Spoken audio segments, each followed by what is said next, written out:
చేస్తావు బంద్ చేయాలా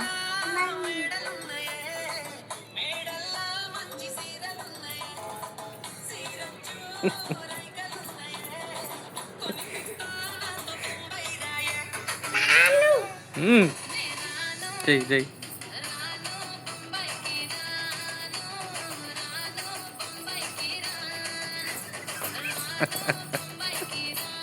మీ చిన్నమ్మకు పంపిస్తే